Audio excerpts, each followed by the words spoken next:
past presidents, JCI senators, fellow JC's guests and friends.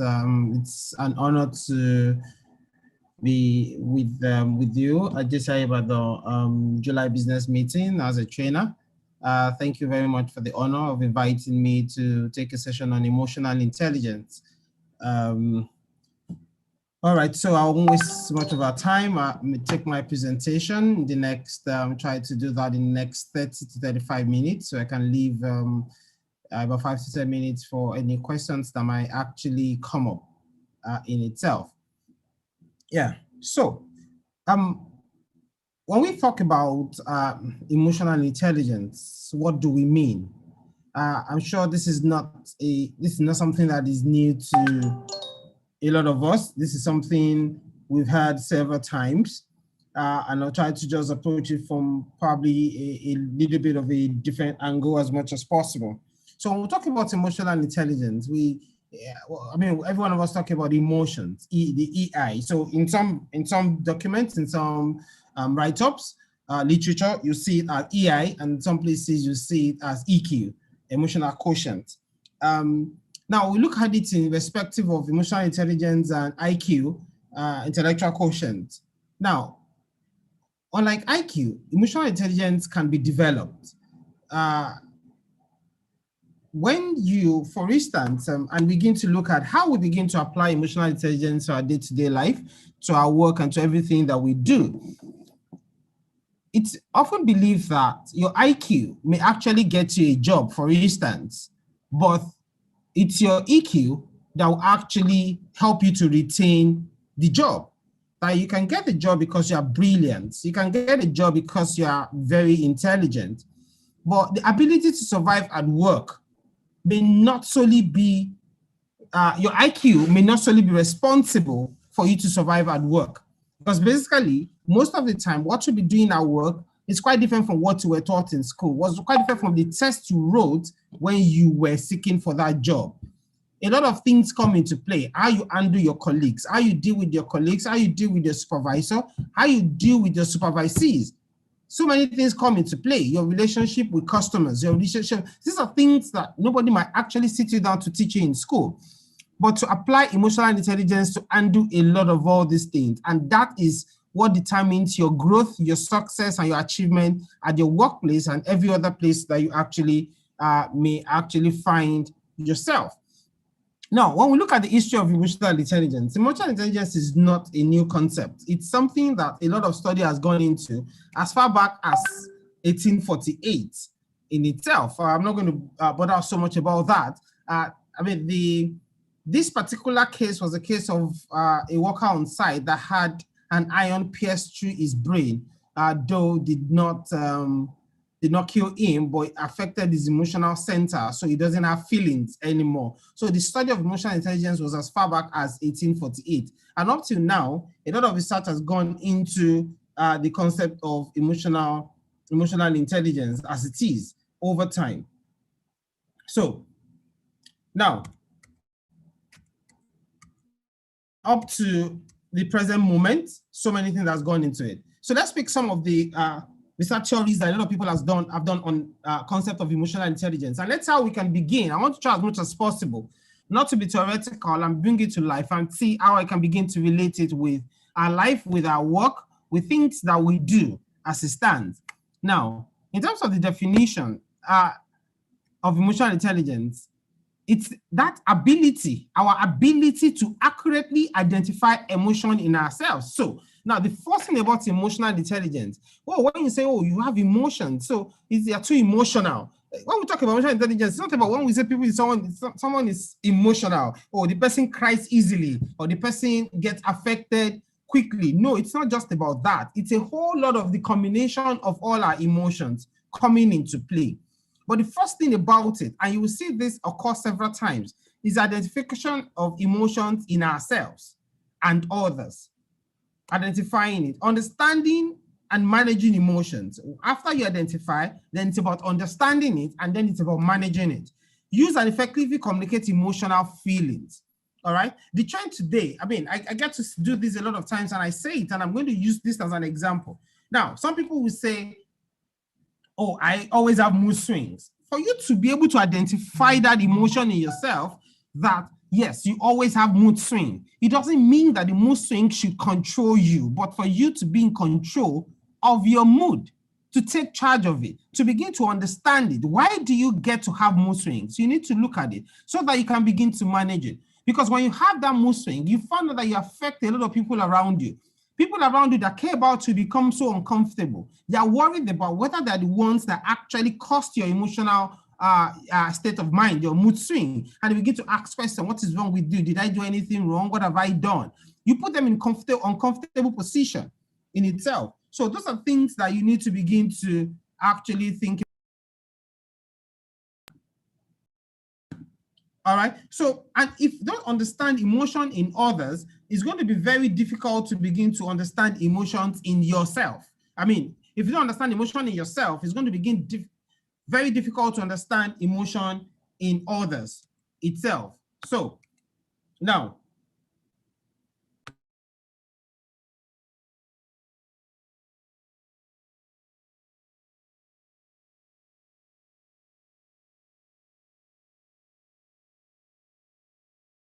sorry, that was error.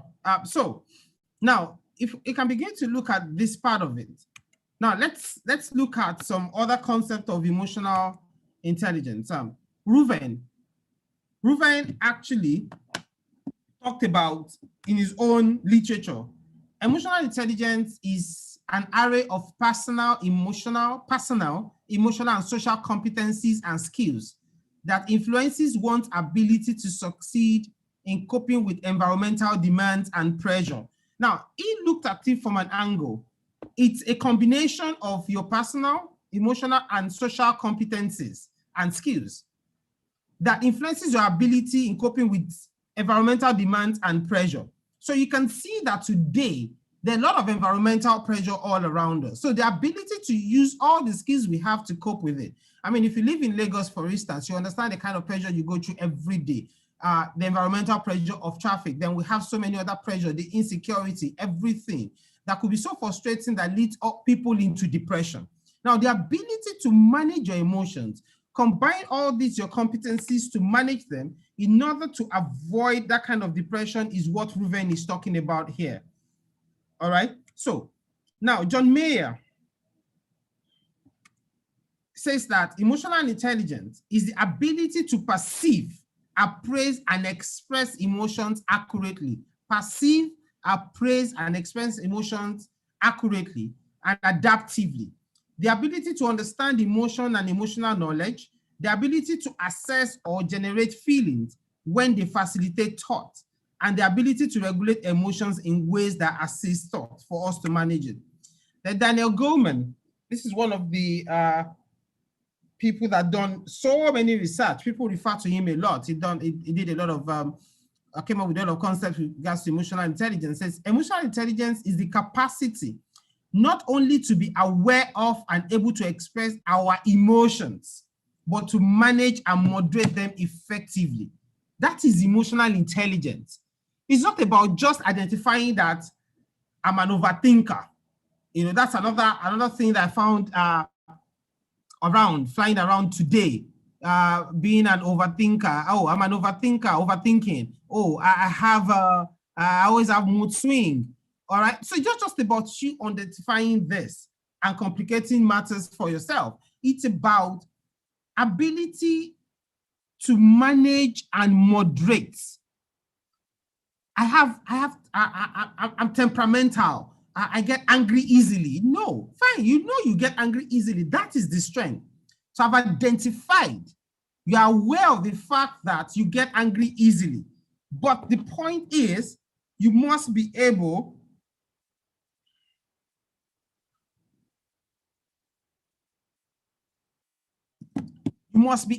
to begin to manage and moderate them. That is where your strength lies. That is what you must always begin to look into. Now, emotional intelligence is what prevents anger from turning into rage. That you don't get angry to the point of breaking someone's head or killing someone because you are angry, all right?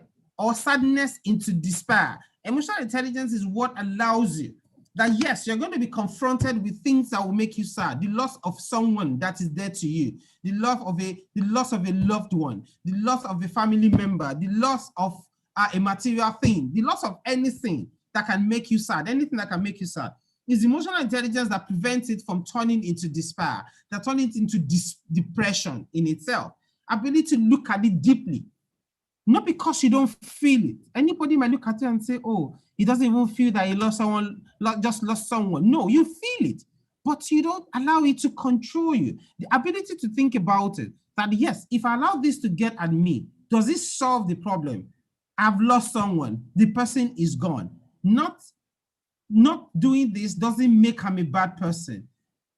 Avoiding to relate with people, to interact with people, doesn't solve the problem. It only compounds the problem. That you go into depression and you probably lose yourself, lose your mind, and some people don't get back from it, and it begins to affect them. So what emotional intelligence helps to do for you is to help you to control this. When you talk about emotional intelligence and something you can actually live with. Now, Howard Gardner came up with 7 areas of emotional intelligence, and he talks about multiple intelligences. He talks about linguistic intelligence. He approached it from the fact that as individuals, we have a lot of intelligence. So he talks about linguistic intelligence, ability, people that have the command of language. These are people that understand the way language is. That's an intelligence, and it's true. Some people, for instance, do not understand language. I don't pick languages, but there are some people that when they move to a new location, that easily able to pick languages conveniently. They can sit today and say they want to learn French, they want to learn Spanish, and they get it. I don't get anything. Then the logical mathematical intelligence, those that have analytical skills, math skills. Some people have those skills and some people don't have it. Then the bodily kinetic intelligence, those that can command with their body. They can twist their body, they can turn their body. That it's an intelligence that works from the brain. And that musical intelligence as well, we know what that is. Those that have command of music. Then the spatial intelligence, those that understand pattern, that can put puzzles together. So when you see people that actually could do this pattern, that could draw, artistic intelligence, you know that it's a gift that they have. Then the one that is common to virtually all of us that we should all be able to use is the interpersonal intelligence, involving working with others, and also intrapersonal ability to work with yourself, to communicate with yourself. Now, if you're unable to do this, this becomes difficult. So in surviving in our workplace, in our society today, you must build your intrapersonal intelligence and also be able to build your interpersonal intelligence and competencies. And that sets you apart from a lot of people.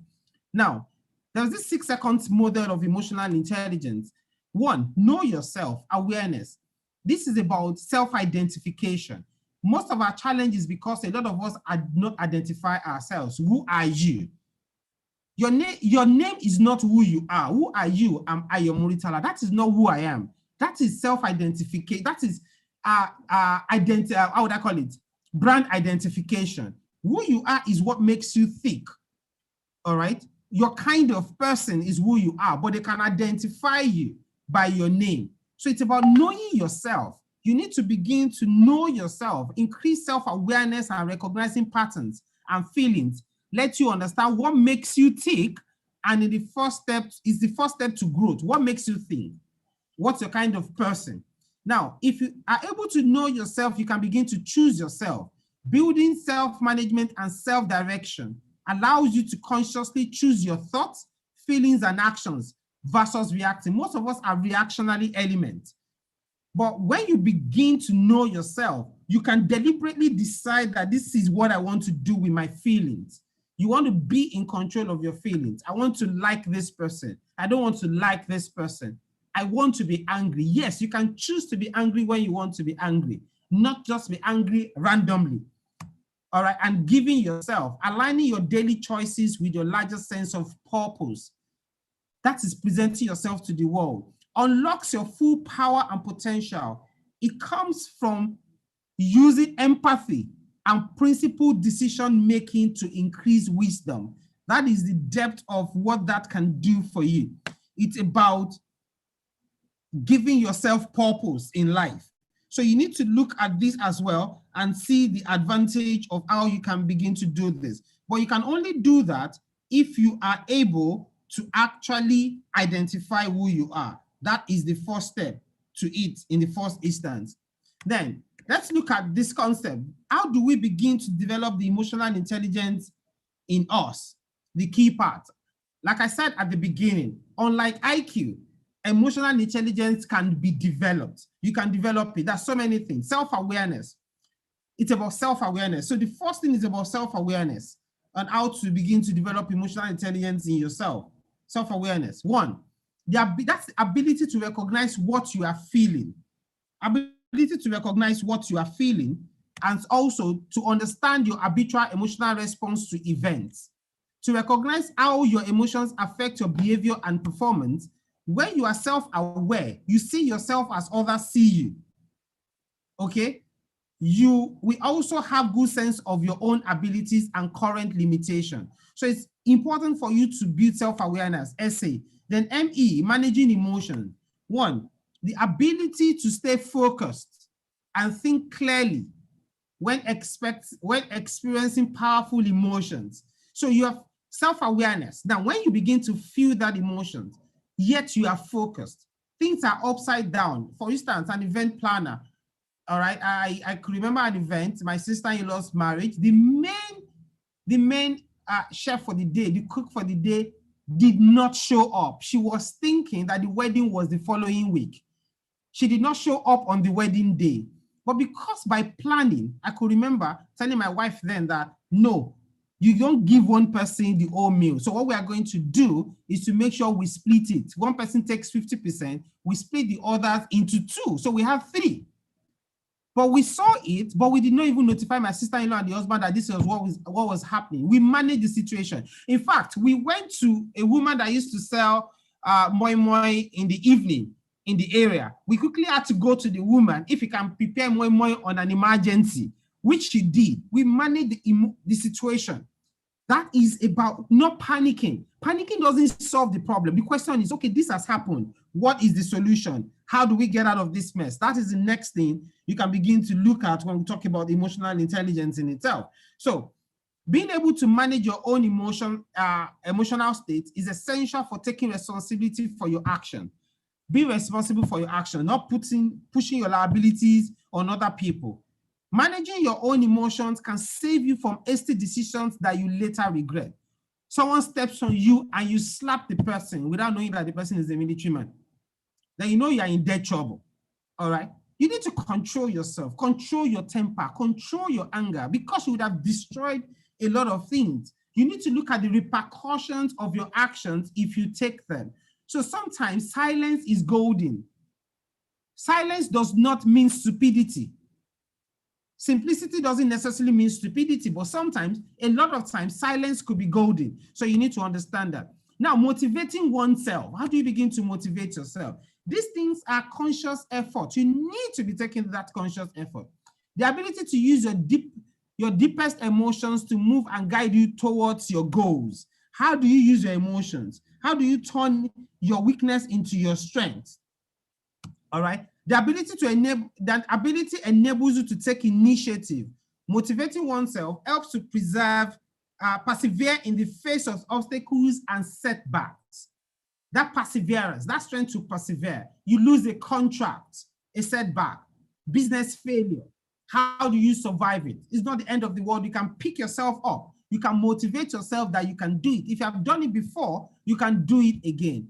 Falling down doesn't mean you can't stand up and still run. All right? It's that thing that pushes you.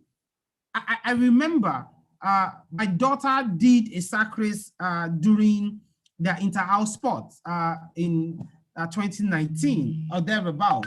So what then happened was that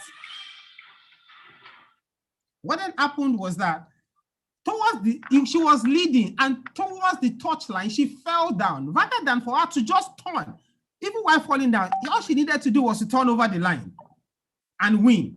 But she just started crying, and she came last, and that worsened it. And then she was supposed to do 100-meter relay and relay race.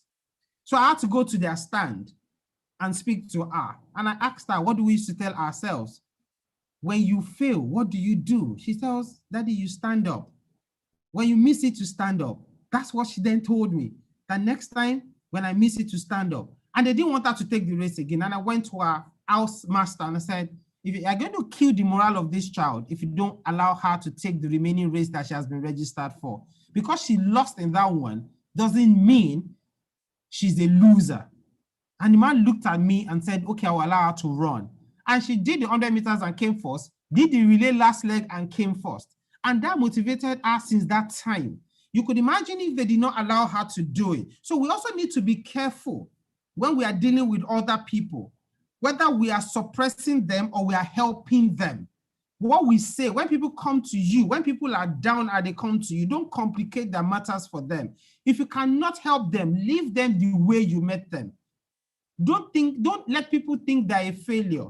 It's your responsibility to motivate people and also be able to drive them by using empathy. You need to understand the ability to sense, understand, and respond to what other people are feeling. Self-awareness is essential to have empathy with others. So if you don't have your own self-awareness, you can't have empathy for people. If you are not aware of your own emotions, you will not be able to read the emotions of others. It's not going to happen in itself. Let me move faster. Social skills. Now, when you have empathy, the next thing you begin to develop is your social skills.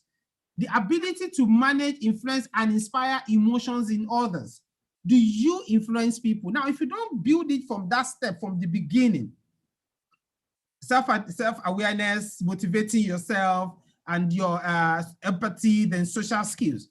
Being able to handle emotions in relationships and being able to influence and inspire others are essential foundation skills for successful teamwork and leadership. Now, to be able to get to the point of leading other people, which is your social skills, you need to be able to develop empathy. Empathy allows you to bond with your team when they work with you. They begin to see you as a role model, not just as a boss that bosses them around. All right, so you need to begin to have all of these skills. Now, permission for us to unmute, because I want to show us something. It would have been nice to do this virtually, how we see things. So there's something I actually need to show us in itself. It's a mind barometer. So I need a few of us to unmute ourselves, and I want to see the first person. Reason is that I need you to unmute yourself. I'm going to show us something else and tell me what you can see. I want to hear you. Let me hear the first person to tell me what you can read. What can you read? Life is nowhere. Can you look deeper? Life is now here. Fantastic. Please mute yourself back, everyone. Very good. Life is now here. Now, it depends on what you want to see. Your mind. What do you always tell your mind? Motivating oneself. All right. What you want to see. In most cases, in most of the time, what we see is the negative first. The impossibility that it cannot be done. I can't do this. It's too much for me to handle. But right there in that same situation is the possibility that you can do it. You can handle it. Life is nowhere was what we saw, but we looked deeper and we saw that life is now here. Just in one statement, you can see both. It depends on your mindset. You need to grow your mind to begin to see the positive. Let the positive radiate more. But it doesn't mean that when you see the positive, the negative is not there. But you need to begin to use the positive to take care and focus on it. And when you see the negative, first, be patient, look deeper. Trust me, you will see the positive. That it's impossible. You will see the possibility inside impossibility. So it's how we see things, the way our mind works. We need to begin to configure our mind, positive mindset all the time, positive vibes. Surround yourself with people that drives you with the positive vibes. Surround yourself with those set of people. Because it is either half empty or half full, as the case may be. And that brings me to optimism and pessimism. So when we talk about optimism and pessimism, what are they? Optimism and pessimism are attitudes which affect the way we see the world and what is happening around us. Optimists see success as the work as the result of their own hard work. Pessimists view success as being the result of good luck or fate. They don't even think they deserve it. They even think they're doing them a favor. It's high time you start working with your head raised high up. If you get promoted at work, believe in yourself that it's your hard work, not because they're doing you a favor. If you win a contract, don't think it is luck. Look back, sit back, and appreciate yourself for the effort you put into getting that job. You need to begin to value yourself. If you don't value yourself, nobody will value you. If you don't appreciate yourself, nobody will appreciate you. How many of us even take time to celebrate ourselves? How many of us decide that today, this month, this quarter, I want to celebrate myself? I'm going to take my family and go and lodge 3 months in the hotel and enjoy with my family. And if you are single, lodge yourself. Take yourself on a trip. If you cannot travel out of the country, travel to Lagos, travel to Abeokuta, travel to Ibadan. Appreciate yourself, celebrate yourself. It's not about work, and no work. The ones you have done, you have closed out. Celebrate yourself. If you are working, if you're a salary earner, the fact that they have not sacked you and you know the effort that you have put into it, celebrate yourself. If you don't celebrate yourself, nobody will celebrate you, nobody will appreciate you. Now, optimists see something like the loss of job as a short-term problem or the result of lack of work in their field. Pessimists see loss of job as someone else doing or a huge career. It is because that person does not like me. You always see what every other person is doing wrong to you. Yet you don't see what people do right to you. It's a weakness and you need to work around that. Optimists have better overall health. So our emotional intelligence is actually related to our physical health. Optimists have better overall health. They live longer and are able to more easily adapt to even the most harsh of horrible circumstances because they believe they can weather it out. That drives them. All right, they believe it's a temporary situation and they can get out of it. All right. But the pessimists, on the other hand, suffer more incidents of ill health, including increased clinical depression and anxiety. They don't believe in themselves anymore. Things happen to them, they believe it's someone that is behind it. This person is victimizing me. No, take control, take charge, and believe in yourself that you can do it. You have what it takes to do it. They don't have two heads. Pessimists can learn to change attitudes and be more optimistic. Being optimistic is not always an approach that you can take. However, pessimism also has a certain place and even some benefit. So being a bit negative is not totally wrong. Don't just allow the negativity to control you. Being a bit pessimistic, you should use it as a stepping stone to leapfrog you. When you think about that impossibility, begin to find solution for it. Don't just avoid it. Oh, they ask you to apply for a job and you feel like, oh, I can't get this job. No, don't say you can't get this job. You know, don't think about yourself that the job cannot be yours. I remember a friend of mine that got to work in Standard Trust Bank, STB that time. Those times, it's either you have first class or 2-1. My friend actually had a third class from my same school. It was his girlfriend that said, apply for the job. What are we even doing? He was serving then and he applied for the job. Funny enough, they weren't going to ask for your document until the last stage. And lo and behold, the guy got to the last stage. The last stage, they were going to pick 2 people. The other guy had a 2-1, he had a third class. And at that point in time, he got to the interview and told the man, the ED, when they were having the discussion, and when they told them that they need to submit their, now you're going to submit your documentation. He told the ED, I know I'm not qualified for this job by your requirements because I had the third class. I only wanted to prove a point. And lo and behold, he got the job. He's a manager now in UBA itself. You know, it means that you can do it. You can prove yourself. Now, let me take us through understanding emotions. The 7 emotions are human emotions. The negative and the positive. Sadness, anger, fear, disgust, happiness is positive. All right, surprise, contempt, anger, fear. These 7 primary emotions, we all express it, and we all can have these 7 primary emotions. But the point is they both have positive and negative. That's the part you must understand. All right? That's the part you must understand in itself. And when we're talking about that, what do emotions tell us? Sadness. Let's look at sadness, for instance. It tells us loss of something of value, anger, way is blocked, fear, possible threats, be prepared, happiness, gain something of value, contempt, surprise, something unexpected happened, contempt, not worthy of care, hardening of feelings, disgust, rules are violated. Now, this is what these emotions tell us. But let's begin to look at a bit of positive and negative side of these emotions. A lot of time we feel sadness is about negativity, but it has its own positive implication. It lets people know that you need help. When you're sad, don't hide it. When you lose something, don't hide it. When you are sick, don't hide it. Tell people, speak out. People feel that when you have a particular sickness, we have this culture, our culture, makes us feel that, oh, you must hide it from people. You have cancer, you cannot tell people. You are diabetic, you can't tell people. You are hypertensive, you don't want people to know. They can't help you. If you are diabetic, for instance, why would you not let your colleagues at work know that you are diabetic? If you have crisis, if you go hypo, how would they know that this is what is wrong with you? You begin to lose consciousness, and they won't know that a simple bottle of cup of Coke or sugar can save your life because you decide to hide it. When I discovered I was diabetic last year, December, everybody around me knows. It's not something that I'm ashamed of. There's so many people that are walking around with it. It's nothing to be ashamed of.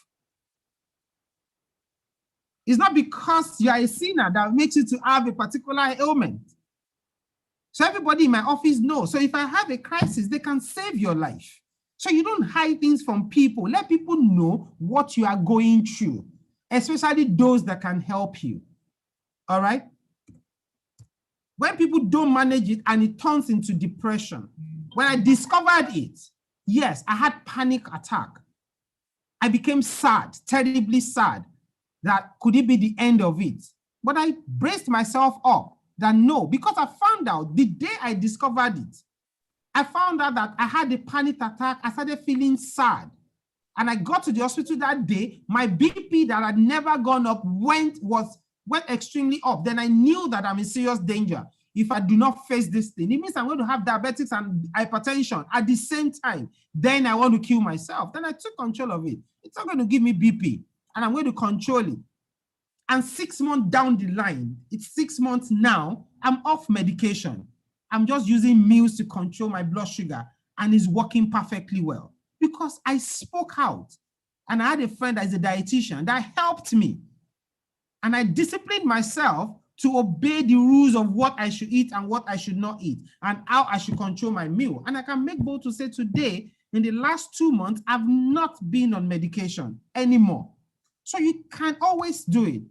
And also anger, positive views. When someone uses it to catalyze causes, so you can use anger to get results.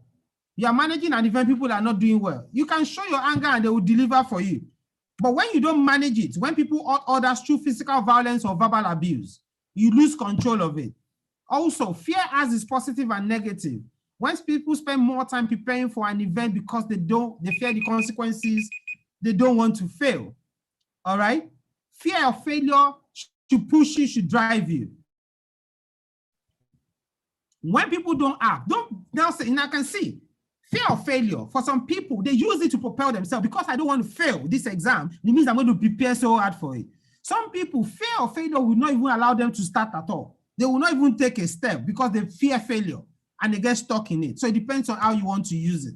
You can use it to your advantage or to your disadvantage. Happiness looks like something positive all the time. But when you become irresponsible, it becomes a negative impact on your life.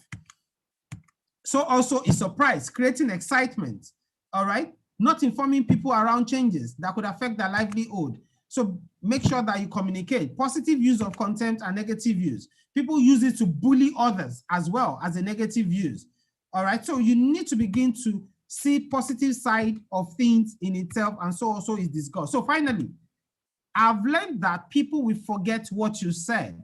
People will forget what you did. But people will never forget how you made them feel. That's by Maya Angelou. So on that note, I want to say thank you very much for your time, and my 30 minutes is up. Thank you. I can take questions if you want to. Thank you very much. Thank you very much, sir. We'd like to take questions for the trainer.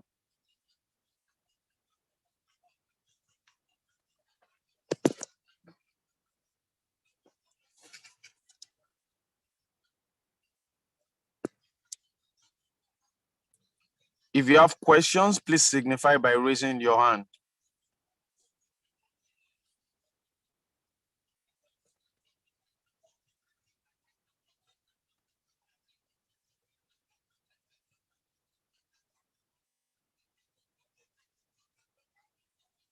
Okay. Jessica Dijat, you are recognized. Good afternoon, everyone. Let me go straight to my question. Thank you so much for that beautiful lecture. I want to ask, how do you manage dishonesty from someone you trusted? How do you manage such emotions? Thank you very much, Khadijat. Very, very tough question. Dishonesty from someone you trusted.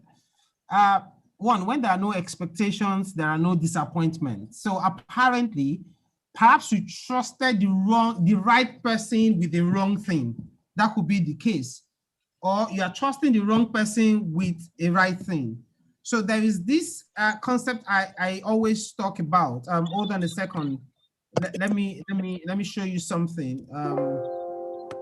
Let me show you something quickly. I don't have it, but I will just draw it. I'll draw it out on my screen so that you can. So let me use this space to draw it. So I talk about the 4 quadrants of friendship, and we need to begin to understand it and begin to see how we can apply it. I came up with this 4 quadrants of friendship some years back, and it has helped my life. It has helped me not to get disappointed with some people, so I rarely do. Not because I don't have expectation, but because I have positioned people in their respective quadrant. So I have the first set of people that my religious friends. Now, these are people that you share spiritual beliefs with. And all you do together is spiritual, is religious. You need to understand that because you go to the same church, you go to the same fellowship, you go to the same mosque, you go to the same asalatu, doesn't mean you can do business together. Doesn't mean you can keep money in such person's hand, you can transact together. Doesn't mean you can tell the person about your personal life. You need to understand where the person belongs and keep it there. It's not a license to say you can do things together, but you can do spiritual things together. You can decide to fast together and have prayer meetings together, and it will work that way. The other category is your social friends. So identify who your social friends are. You want to go and give yourself a treat, all right? You want to go from Ibadan to Abeokuta. You will call your social friends. Oh, I'm coming around. Can we hang out? They're your social friends. Fantastic. There are people you can probably share your social life with. You can discuss. You may not be able to discuss your social life with your spiritual friends. And all of us know this. We know this, but yet we do it. Your social friend is your social friend. You might not be of the same faith. So you must understand that they're your social friends. It doesn't mean that because you drink beer together, you are together. You talk about your relationship together, doesn't mean you can do business together. Then you have your business and career friends.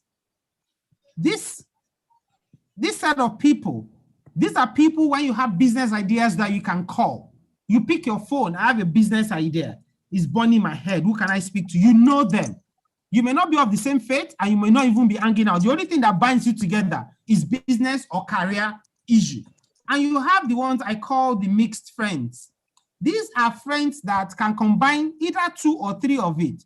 You have the same faith and you can actually do business together. Or you have the same faith and you can also hang out together. Or you can hang out at the same time you can discuss business. Or they are the 3. Also identify those friends and categorize them. Trust me, Khadijat, if you look at your friends and build the quadrant, after get home, draw it out, your close friends, put them in that quadrant. You may find out that that person that are actually affected your, you got disappointed about the person. Perhaps you have placed the person in the wrong quadrant. If you begin to do this, I can assure you that 90% of the time you're not going to be disappointed anymore. Thank you. All right, thank you very much, trainer. Let me read a question we have from the chat box from Oluwatoyin Omiyale. She asked, can emotional intelligence work in a toxic work environment? And how can a petty boss be managed? Where can one draw the line?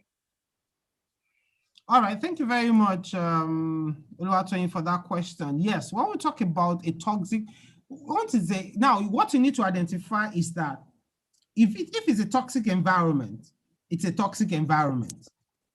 That's one thing you should know. And there's nothing you can do about the toxic environment. So as the time being, as long as it does not affect your sanity, understand what that petty boss wants and just give it. It's probably an environment that does not require you to be creative. They just want you to be robotic in nature. Do A. All you can do is A. You cannot do A and B. You also need to identify that you are not the one misinterpreting that environment to be toxic. That's another problem. So first of all, check yourself. Do a self-assessment. Talk to neutral people, a neutral person that can help you see it, and be very open. Say things the way they are, because based on information is what people would advise you. So I'm giving a generic advice now because I don't exactly know the situation. However, if you then feel that environment is not the best for you, then leave. If you believe in yourself, you will not be out of job for up to a month. That's one thing I can guarantee you, except you don't believe in yourself. So if that environment is toxic and it's going to affect your sanity and your well-being, please resign and leave. Because if you don't leave and you start reacting to the toxicity you are feeling, you might end up being sacked. So rather than get to that point, I think you should take your leave.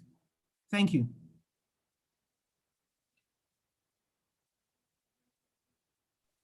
All right, thank you very much, distinguished JCI Senator and our trainer. Seeing no further questions, I would like to call on our 2013 past president, Iyola Folayan, to help us appreciate our trainer.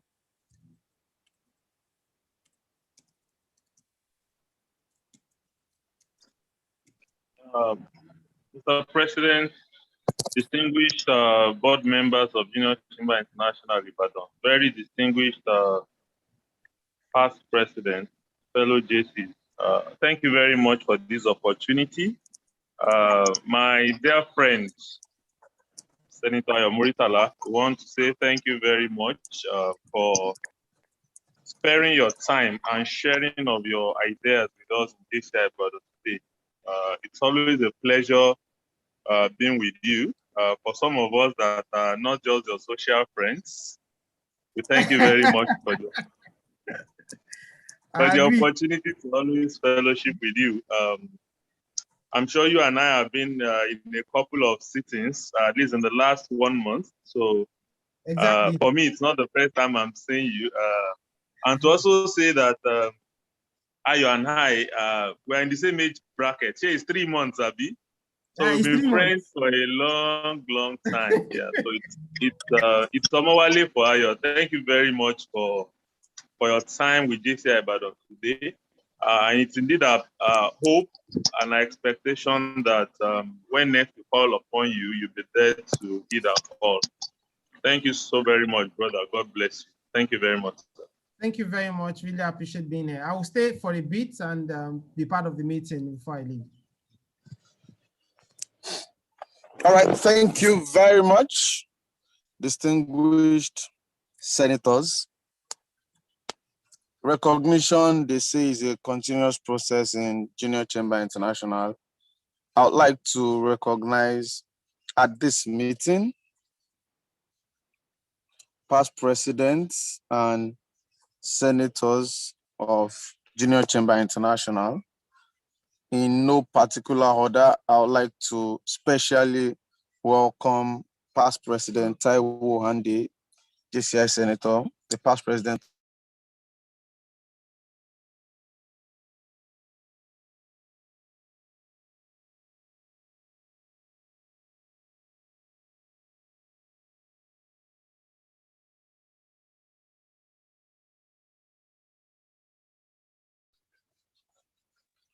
Recognition is a continuous process in Junior Chamber International. I'd like to recognize at this meeting in no particular order. I'd like to recognize past president of UIJCs, Ande Taiwo. Thank you very much for joining us. Once again, I'd like to appreciate and recognize past President Taiwo Lloyd Kuyino, our 1995 president. He has been with us from the beginning of the meeting. I'd like to recognize past President Abiodun Oyeleke, 2012 president of JCI Ibadan. Once again, I'd like to recognize past President 2013, Iyola Folayan. I'd like to recognize 2015 past president of JCI Ibadan, Oluwafeyi Shayomi Oyeleke, the president that inducted me. I'd like to very specially recognize the JCI Nigeria Director of Business, who is 2016 past president of Ibadan, JCI Ambassador Olawale Bakari. I'd like to recognize 2018 president of JCI Ibadan, JCI Senator Kayode Adedayo. I would also like to recognize our friends who joined us in the course of the meeting. President Omolade Emmanuel from Abeokuta, thank you very much for joining us. We do not take it for granted. I previously recognized JC Oladipo Abimbola from JCI Eko. Yeah, I would like to recognize very specially Oluwatoyin Omiyale. I'd like to recognize very specially Grandpa, JCI Senator Sonny Babatunde Ajani. I would like to Sademola.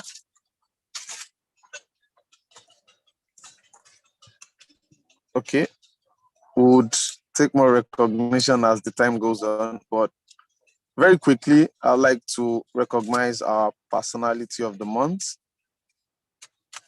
a professor of environmental sustainability from the Lagos State University, and also a past president of UIJCs, Professor Ayo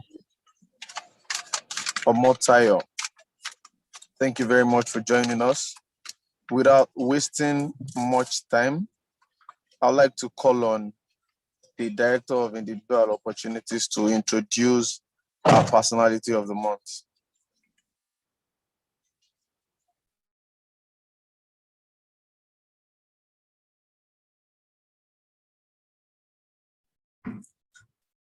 Mr. President, distinguished board members, past presidents in our midst, JCI senators in our midst, fellow JCs, guests and friends. Ayo Omotayo was educated at the famous University of Ibadan from 1980 to 1990, where he obtained a PhD from the Department of Geography. He left briefly in 1984 to serve NYSC at a small village called Indiolumbe in the defunct Imo State. While in Indiolumbe, he supported the villagers by paying in advance for their palm produce during the dry Harmattan months, and later bringing the products to Lagos for sale at handsome profits. While he was a PG student, he established a data processing company in 1985, an action that set him up in producing a series of feats in the area of business enterprise. He was president of the University of Ibadan JCs in the 1986-87 session, during which he helped to found the Lagos State University chapter of the organization. In 1985, he was appointed an assistant lecturer at the Lagos State University and quickly rose through the ranks to become a senior lecturer in 1992 at the age of 30 years. It is on record that he was the youngest to have attained that position at LASU. In 1994, he founded the MBA program in LASU, helping the university to break new grounds in tuition-paying education. This he did against all odds and in direct competition with well-established schools such as University of Ibadan and University of Lagos. In 1995, he left for the United States as a foreign national scholar to the Austin Peay State University in Clarksville, Tennessee.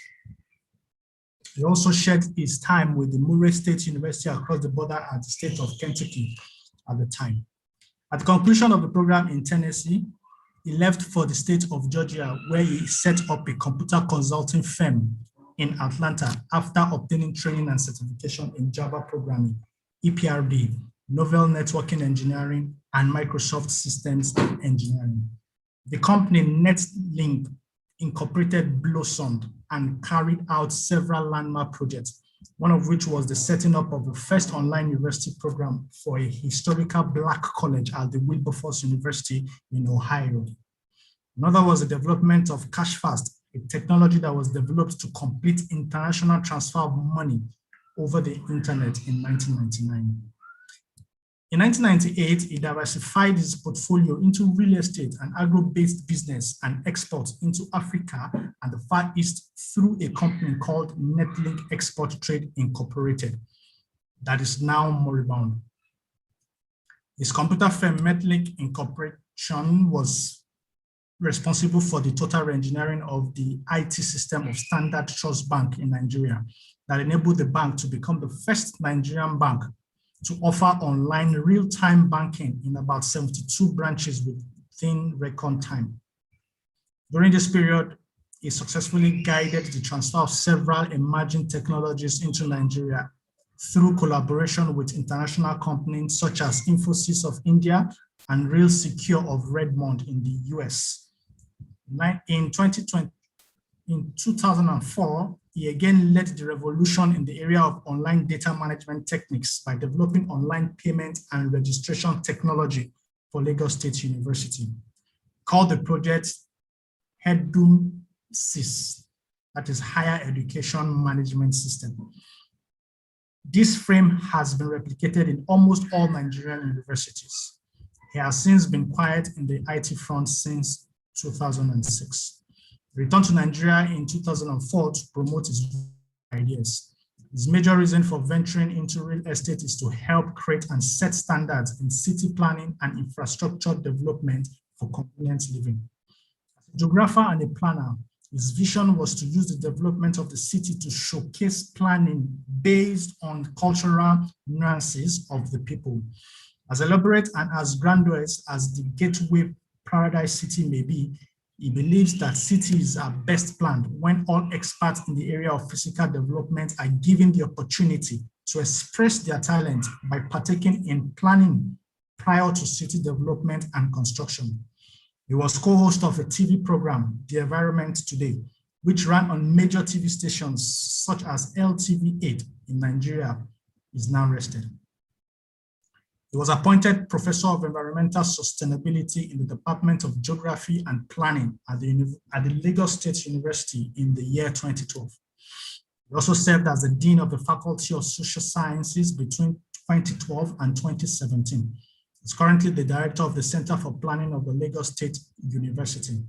On a national level, he is the current editor of the Nigerian Geographical Journal and a council member of the Association of Nigerian Geographers.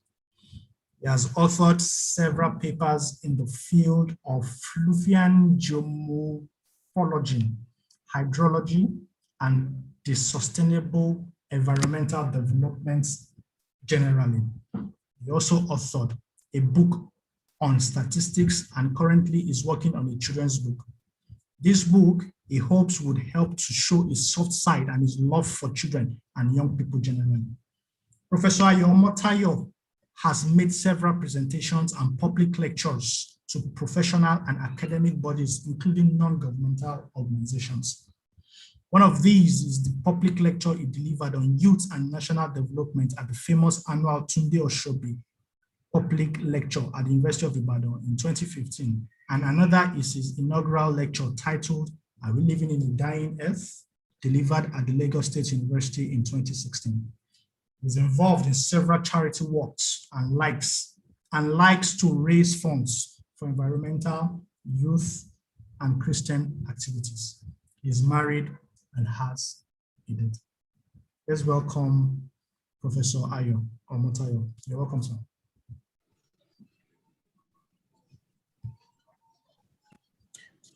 Thank you very much.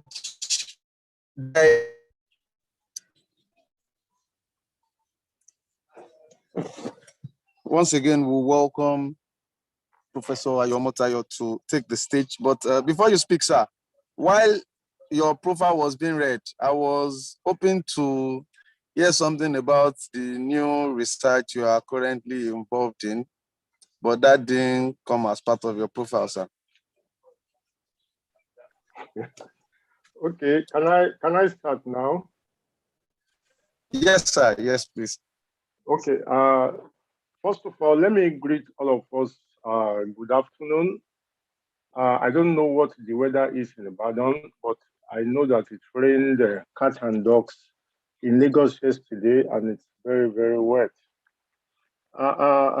Normally should start by thanking my very good friend, Jesse Adiola Adelabu. We met somehow during our first reunion in Ibadan. And then since then, I've seen him as a brother because I found that we share so many things.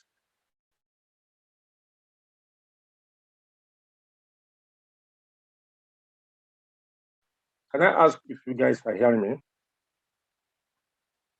Can you guys hear me? Yes, we can hear you. Yes, we can hear you. I just want to be sure. Okay, thank you very much. Yes, so I can see Wale Bakari. Is Wale Bakari a member of Ibadan JCs now? Anyway, that is an aside. So I just was saying that I met Jesse Adelabu, and since he became the president of Ibadan LOM, he has really, really impressed me. And with people like him becoming president, I believe that our organization has a very, very great future. Normally, I'm going to be 60 next year, so I'm an old man. Which means that 20 years on, I should have left the JCs at age 40. But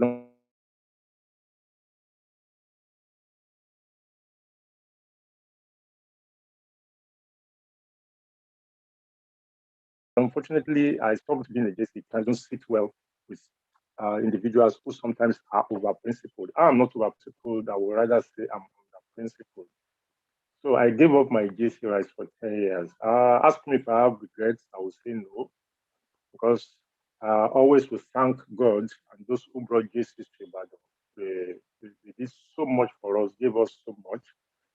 We learned so much, but unfortunately, they didn't let us give so much back to the JCs. But we thank God we're able to give so much back to the society in other ways. I'm always going to say that without being a member of the UIJC,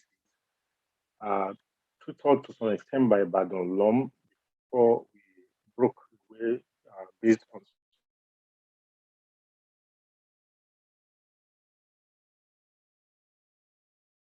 the principles, I wouldn't have become the individual rank those who brought JCs to Ibadan. Now, I know time is very important, and I'm not going to waste time. I belong to a new school now, and that's that is you teach one thing and people learn it. Now you teach so much and they forget everything. So I'm going to just talk about life nuggets as it affects me based on only 4 nuggets. Only 4 nuggets. I didn't try because I was driving. I had to quickly get back home. Now, the first one is that in everything you are doing in your life, please note that an early start is very key. An early start is very, very key. That is, whatever you choose to do, you must choose to start very early.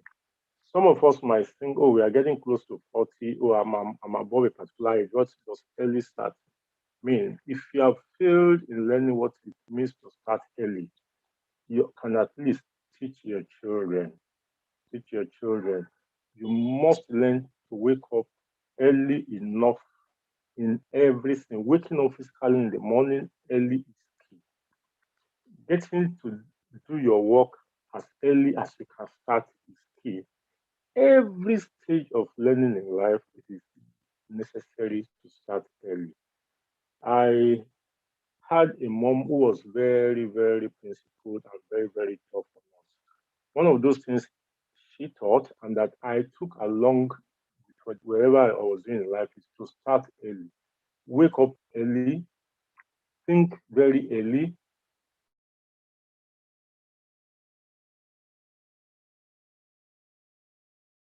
Always start early. If you start, you have always win the race.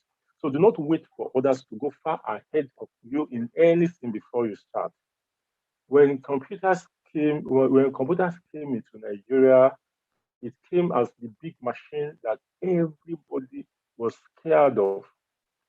When they started miniaturizing computers, a lot of people felt, oh, it was going to be difficult. Those of us that had the early start, this has not to do with age, as you can see, benefited a whole lot from it. If a new idea comes out, always have an early start. I remember in America in 1996 when Java came out and we were writing all those applets that ran the computers later to run the internet. I had an early start.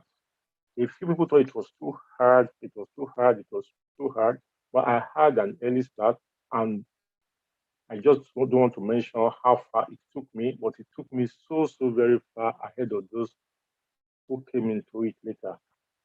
When they were miniaturizing phones and turning phones into mini computers, at that time I had retired. I had told myself I was retiring from IT.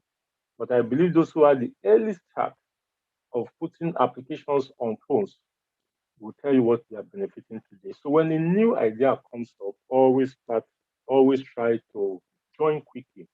So when I talk of early start, look at every new idea that may come out that is positive, not negative, and try to have an early start. That would be my first nugget. If you have questions, you can begin to write them down, or you can just type them on. I can check them later. The second nugget I want to share with us as JCs is that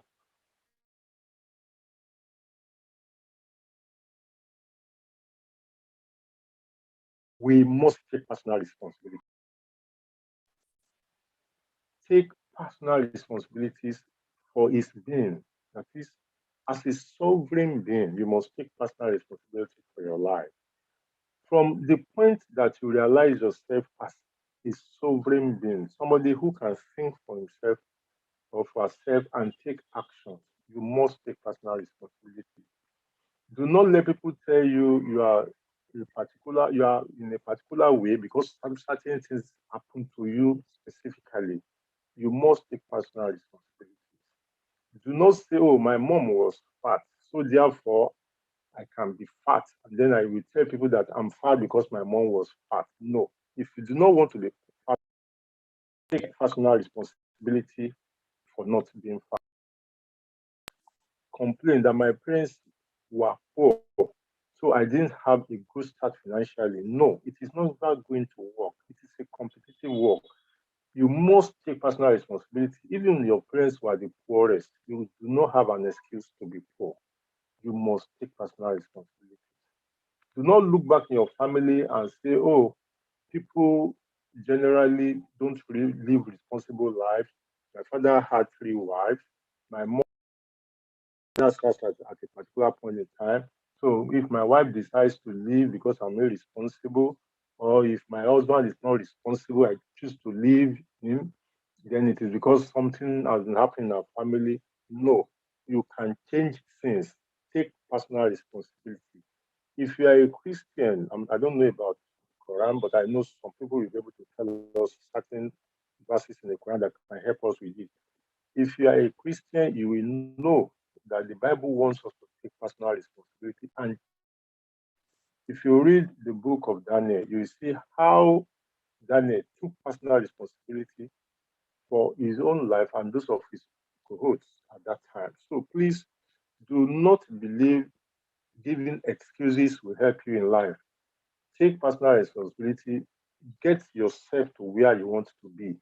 You may be lucky. Some people might have their nuts cracked for them by some Bible gods, but not everybody will have his nuts even given to him, not talk of being cracked.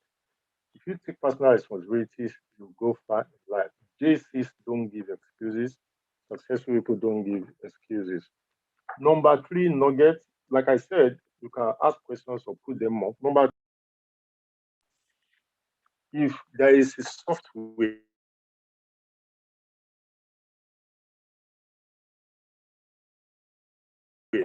or there's an easy way, and I'm telling you, the software will not take you far. The software, in my own personal experiences, have never taken me far. It is that takes a man far in life. There are times when some paths may have been paved for you, but it does not happen all the time. So if you are going to succeed in life, you have to choose your own path. The times paths that have been created have been trodden upon, and not too many opportunities are left on those paths. If you choose that, that's fine with me. It's your personal decision as a sovereign.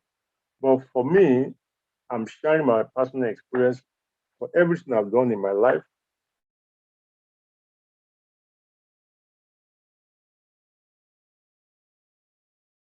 Every time I've taken a path that's already find fulfillment. So sometimes you may need to take the hard way. In taking the hard way, always start early. Start early, take the hard way, tread on your own path. The opportunities will be fresh for you only. It is better to call people to come and take opportunities than for you to be looking for opportunities. Even when opportunities that people have provided, because they only give you the ones they really do not want. If somebody, imagine yourself going to a mango tree to pluck mangoes. If you're going to give mangoes to somebody, I'm very sure you are not going to give the best of the mangoes to people. You only give the ones you think you don't need or you don't want. And I'm sure some of the times they are not the best.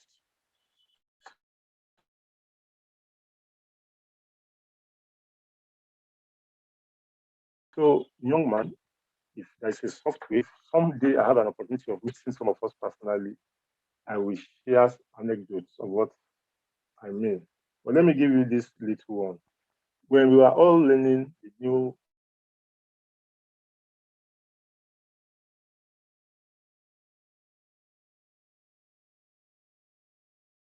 back in 1996, 97, when the internet was, nobody really got this far easy. A few of us that started the journey together left learning Java and they went to system.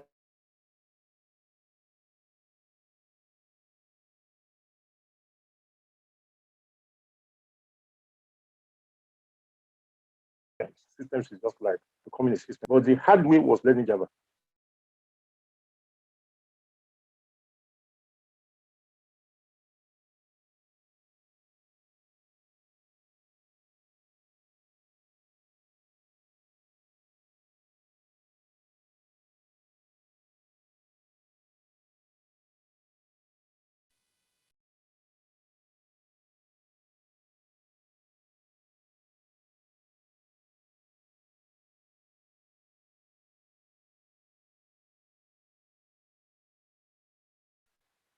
Are we back? Director, are we back? Hello? We can hear you now, Prof. Thank you very much. I'll give you an example of some people going to learn systems and I going for Java. It took longer.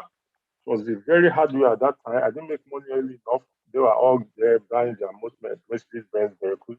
But when I started making money for knowing Java, it was as if they never made any money. That's just a short anecdote. So the hard way, the tough way, most of the times lead you longer, stronger, and make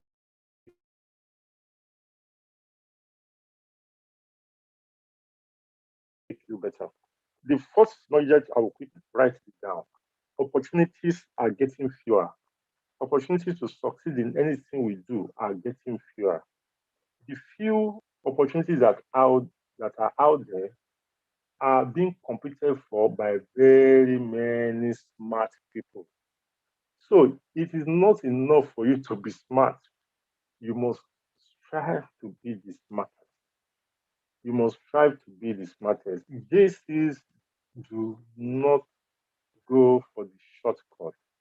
We do not take any biggie. We believe we must be the best. So in anything you find yourself, try to be the best because the opportunities are very few. And when those opportunities come, ensure you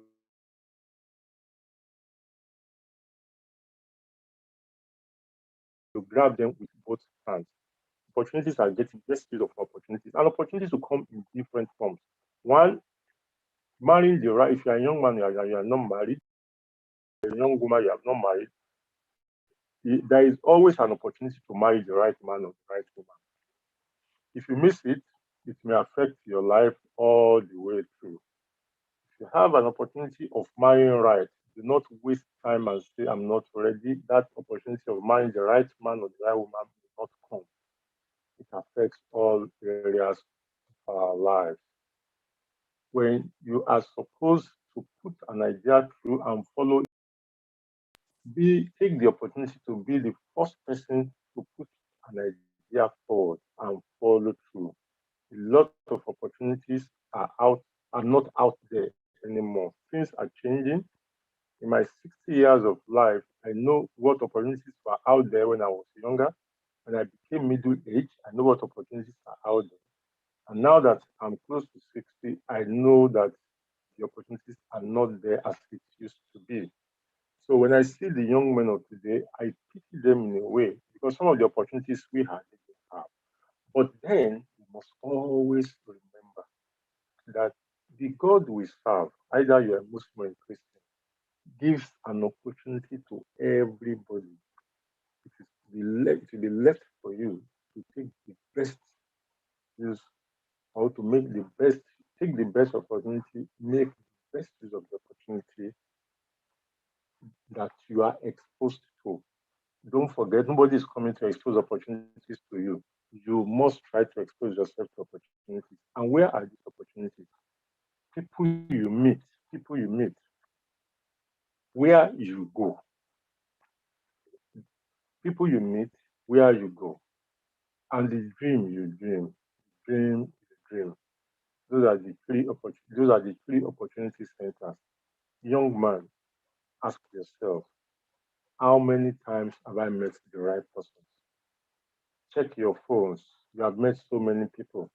If you are in dire need of #1,000,000, let me put it so can you raise it in a day?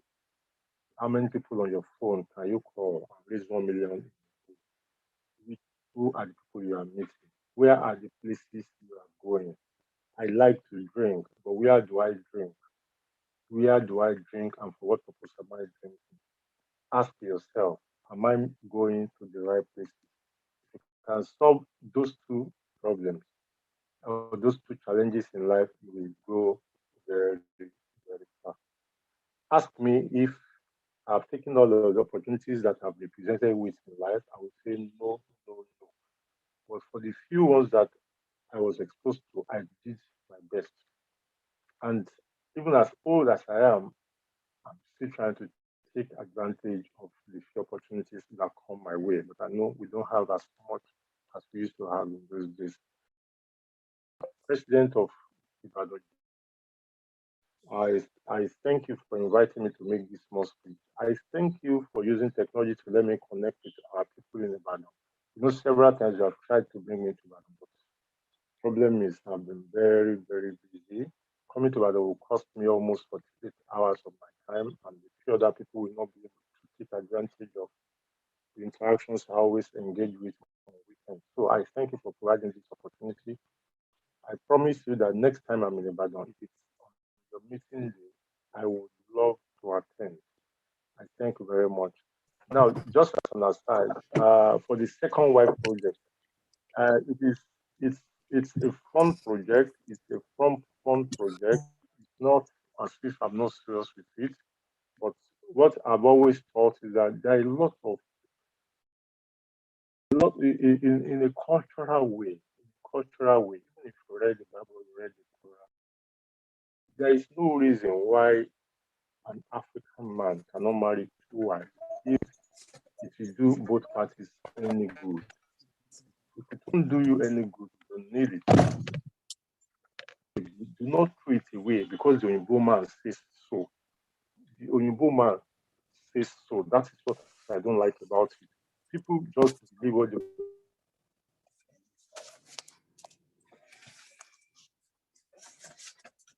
Oyinbo man says. Look at your controls with the right women that become second wives. It is wrong for us with the right men that take second women. If they can prove the need to themselves, if the parties can prove the need to themselves, why should they be stopped because the Oyinbo man says so? I don't like to be dictated to by the Oyinbo man. I've lived among them for 10 years. I believe the individual Oyinbo man is not smarter than me. I've not met one Oyinbo man that is smarter than me, maybe because I've not met Gates or the investors, but the ones I've met that I've worked with, we are all smart at the same level. So I'm not saying there is none, but I have not met. And I've told you I've not met the investors of the case. I did not meet of those Archimedes and the rest of them. A black man should be proud of who he or she is. We do not need to take everything the Oyinbo man tells us with line and thinker. We are people of culture. Our culture has good aspects and it has bad aspects. Let us embrace the one that is. So I'm not going to drop my second wife project. All I'm doing is I'm not going to marry it. First, it is too late. Next, I don't even need it. But for those who may need it, for those who it is not too late for, why should we deride them? That is the purpose of the second wife project. And we are gathering data and we're trying to see if it makes people happy, if people actually did it because they needed it or they just stumbled into it. Don't forget, if you have been listening to some of the things we said, there's what we call structural polygamy, what we call situational polygamy, and what we call conditional polygamy. But I'm not encouraging you to go and rush into it. So, Mr. President of Ibadan, I thank you. I thank you. I will not take questions. Thank you very much. I'll mute. Thank you very much, distinguished professor and my own past president of UIJCs. Like many of us that went to UI, we still stand with PP4. Apologies to other past presidents that are on this call. I'd like to know if there are any questions for our personality of the month.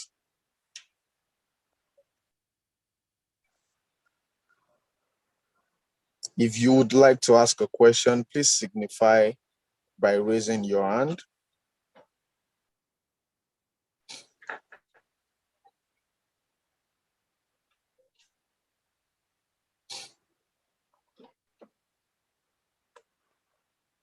Director Dioye, please prepare to share the slides